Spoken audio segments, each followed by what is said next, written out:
from the rest of the class.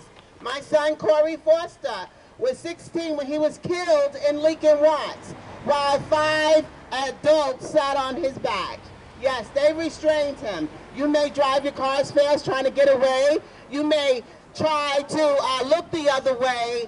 You can walk the other way. But when you enter your school, know that your child will be restrained. Whether you work here, whether you volunteer here, you still have children in school. This is a nationwide issue. This is just not Lincoln Watts. This is happening everywhere. No matter how old your child is, he can be or she can be restrained and secluded. This is the laws that govern our states. This is what you do. This is what you're allowed to do. And because we keep our mouths shut, because we don't say anything, our children are dying in school. They're not dying on the streets anymore. Yes, they are. They're being shot. There's no safe place for our children anymore. My son, Corey Foster, was killed in this school. He was restrained to death. And we as parents need to stand up and say, we will not take this anymore. We will not allow our children to die in school anymore. Oh, God. Whether you're black, Puerto Rican, or Asian, whether you're blue, purple, or green, it doesn't matter. We stand here together to let them know that you will not kill our children in school. You will not restrain our children. You will not seclude them just because they don't want to open a textbook. You will not do this to our children anymore. We stand here together, bringing awareness, letting people know that your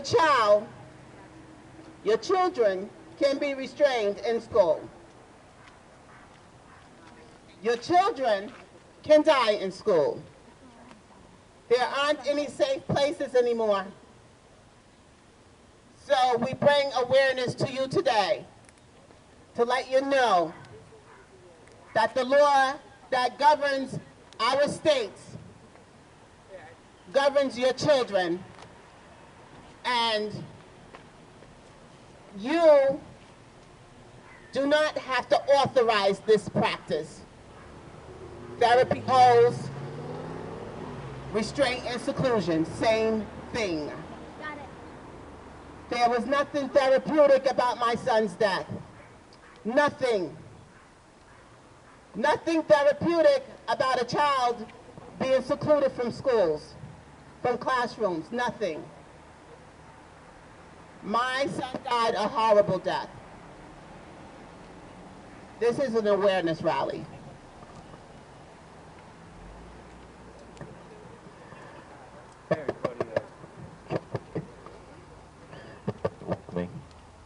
Check 1, 2. I have a prepared speech that I will give in a little while. It's too early to make Sheila cry here. Deb talked about, I don't know why this is doing this to me. Deb talked. Your mic might be. Check 1, 2. Check. Your mic might be interfering with it. Okay. Deb talked about a bill that's been introduced in Congress.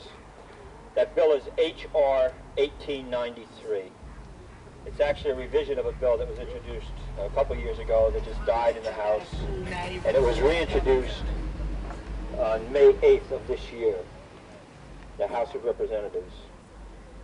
It's the Keeping All Students Safe Act. And this is the bill that we're asking everyone to contact their elected officials to please support this bill. To please have this bill get voted on this time instead of letting it die in the House and committee. Now, what I'm about to read you here, I downloaded right from a government website. This is what this bill is all about.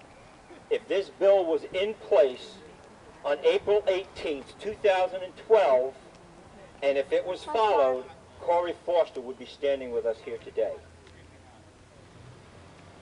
H.R. 1893, it will establish minimum standards that, number one, prohibit elementary and secondary school personnel from managing any student by using any mechanical or chemical restraint, physical restraint, or escort that restricts breathing or adverse behavioral intervention that compromises student health and safety. It will prohibit such personnel from using physical restraint or seclusion unless such measures are required to eliminate an imminent danger of physical injury to the student or others, and certain precautions are taken.